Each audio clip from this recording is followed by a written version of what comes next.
La femme temps.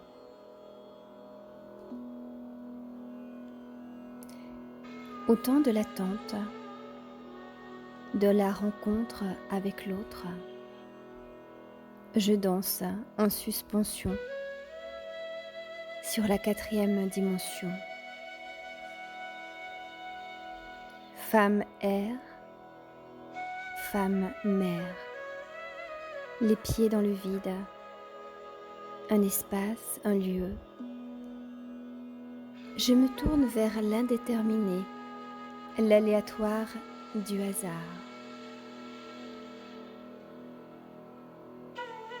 À l'horloge de l'éternel recommencement, j'enroule le cordon de la vie pour étreindre le renouveau. Nu de moi, nu de toi, nu de nous. Aujourd'hui, dans la clarté du premier jour, je m'origine pour descendre la lignée du premier réveil jusqu'au dernier rêve. Je suis la femme temps, l'artisane de ma vie.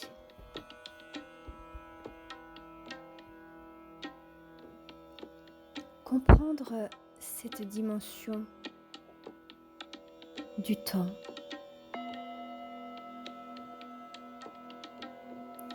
cette dimension indissociable de notre vécu.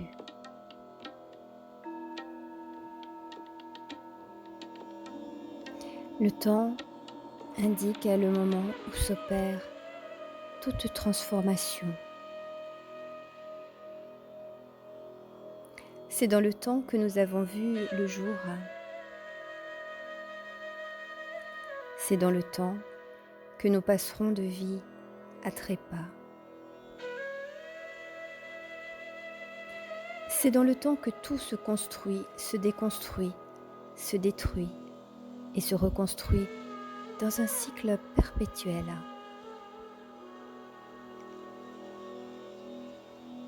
Nous sommes dépendants de cet espace où naissent et meurent tous les possibles.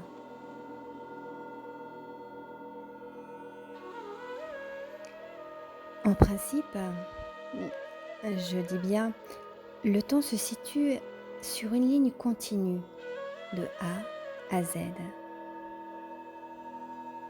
De début du temps jusqu'à la fin du temps ou des temps. De notre naissance jusqu'à notre mort. Il se divise en secondes, en minutes, en heures, en jours, en semaines, en années, en siècles, en millénaires. Bien sûr, les opinions concernant le temps divergent. Il se consume dans l'éternité. Il n'existe pas. Il englobe à la fois le passé, le présent, le futur. Il se rétrécit. Il se dilate. Il est vertical plutôt qu'horizontal. Il est entendement. Il est cyclique. Éphémère. Relatif. Individuel. Social. Divin.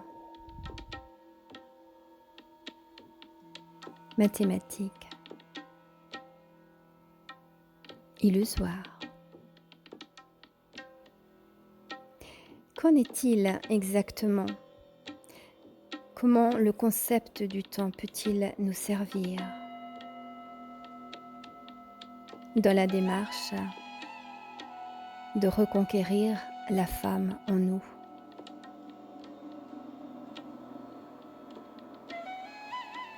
Voici quelques notions, peut-être un peu arides, j'en conviens, pour mieux tracer la route à venir.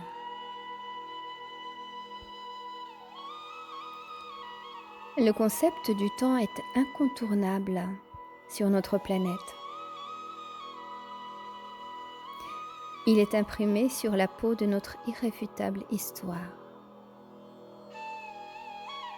Il a été créé et fragmenté par l'être humain, certes, pour comprendre le passé, mais aussi pour saisir le présent et appréhender le futur. Il représente un continuum perpétuel et permet d'établir des paramètres et des balises à la vie en nous situant dans l'espace, au cœur même de changements inévitables.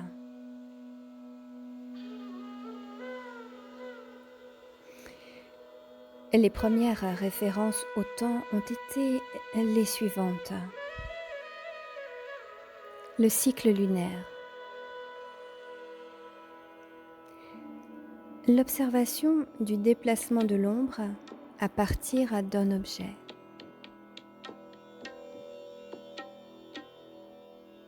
Habituellement un poteau ainsi que le cadran des Égyptiens. Depuis, ces mesures ont évolué et se sont devenues de plus en plus précises, fonctionnant désormais comme des radars personnels et collectifs très précis.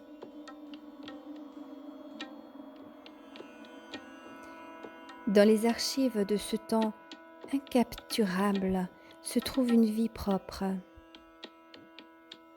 Nous y inscrivons nos perceptions, nos conceptions, mais également nos blessures et nos conflits psychiques. Tout ce que nous voyons, sentons, entendons, goûtons, touchons est mis en mémoire à court ou long terme dans notre cerveau. Et c'est par l'acte de la réminiscence que nous ramenons certains de nos souvenirs à présent.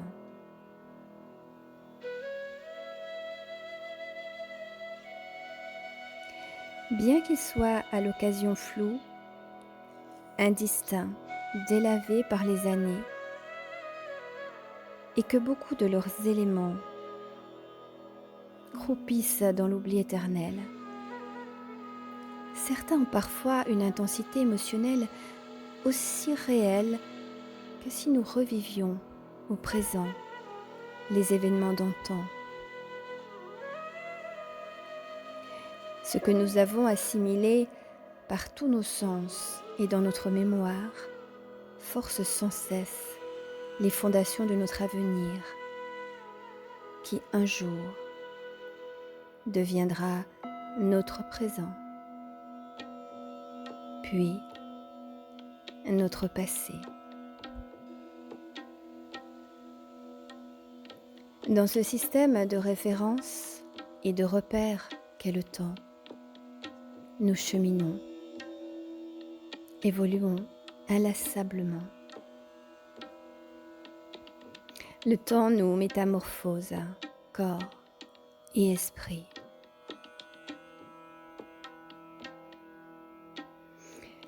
Ce petit préambule sur le temps veut nous amener à comprendre que pour faire ressurgir notre passé des situations n'ayant pas connu leur résolution et pour penser, cicatriser ou guérir nos blessures, il importe de faire appel à notre mémoire, intrinsèquement jumelée à cette dimension. Difficile donc de dissocier la mémoire du temps. Nos souvenirs, porteurs de joie et de douleur, en constituent la toile de fond. Par contre, la mémoire ne peut pas nous être utile pour faire appel à la conscience qui, elle, nous permet d'appréhender nos souvenirs, de saisir les informations leur étant liées, de les analyser.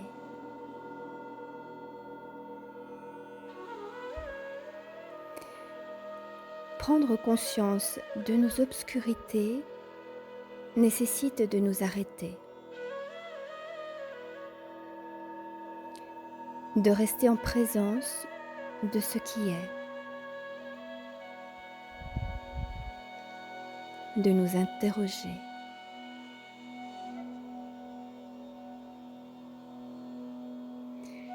Tout ce que nous avons vécu a culminé en notre je suis d'aujourd'hui. Je pense, donc je suis, affirmait Descartes. Cependant, en raison de nos failles profondes, nous avons pu engendrer des distorsions cognitives. C'est-à-dire que selon un mode de survie réactif, défensif, protecteur, nous traduisons la réalité à nos fins. Il nous arrive donc parfois, ou même souvent, de filtrer le réel, de généraliser à outrance, de rejeter le positif, d'énoncer des conclusions hâtives ou d'interpréter les pensées des autres.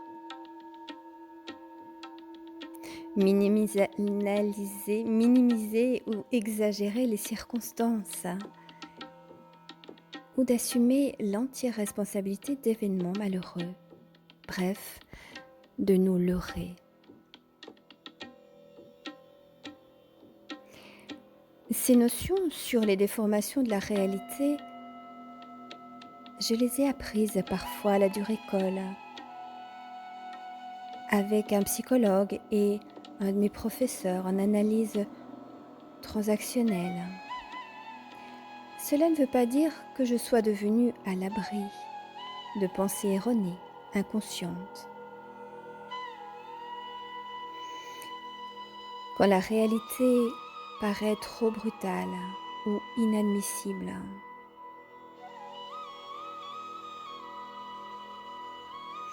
d'ailleurs, rares sont les personnes, existent-elles, qui ne sont pas à l'occasion ou régulièrement dominées par des pensées faussées.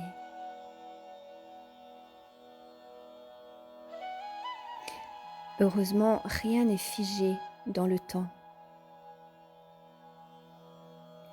Nous pouvons toujours revenir au réel en exposant nos exactitudes et nos erreurs au grand jour afin de travailler sur elles. Attention, admettre,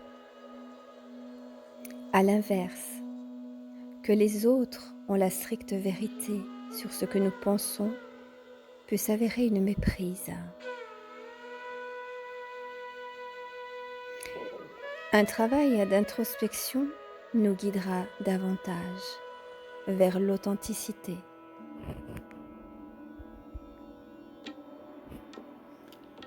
Apprivoiser la femme en soi, pour celle qui l'a perdue de vue depuis longtemps, peut être une tâche plus exigeante. Il faut du temps, du temps, du temps. N'oublions pas que nous avons mis des années à nous éloigner de notre essence. Il en faudra tout de même quelques autres pour la reconquérir. Chaque jour à nous engager à écouter la part intime de nous-mêmes, nous enfoncer plus à fond et correctement sur le sentier de notre connaissance, dénouer peu à peu nos nœuds,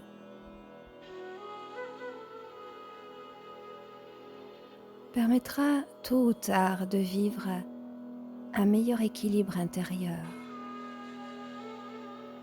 et de renouer avec notre véritable nature.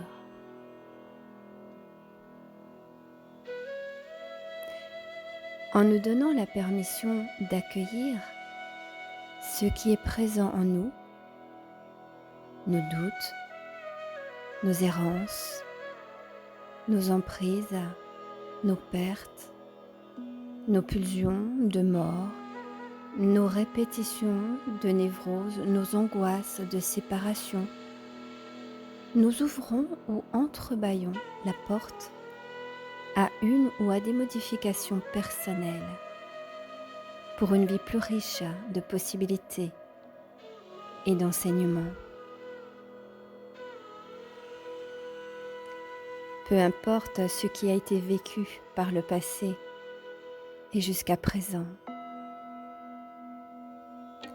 et malgré le fait que nous soyons tributaires de notre famille, de notre environnement, de notre culture, chaque seconde qui passe est l'occasion d'un ajustement, la promesse d'une nouvelle vie et un lieu permettant de retrouver la femme habitant notre être profond.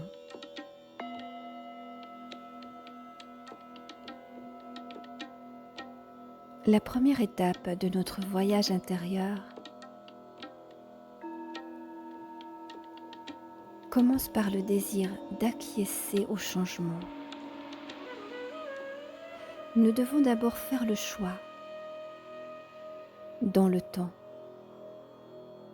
d'entreprendre une quête personnelle.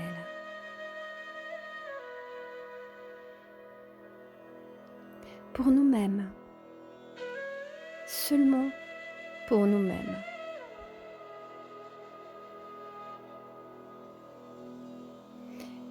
Et le moment venu, nous pourrons entendre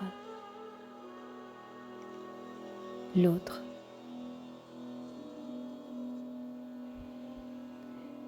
et voir ce que nous aurons appris durant notre périple. Tout commence par la première seconde, l'instant.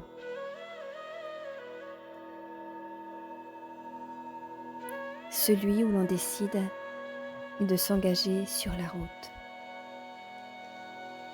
L'instant. Oserons-nous le premier pas?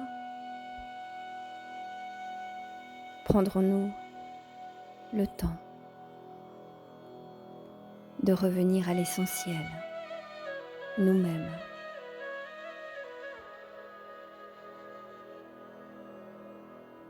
Du temps des uns et du temps des autres, le tien, le mien, peut devenir nôtre. Charles Aznavour.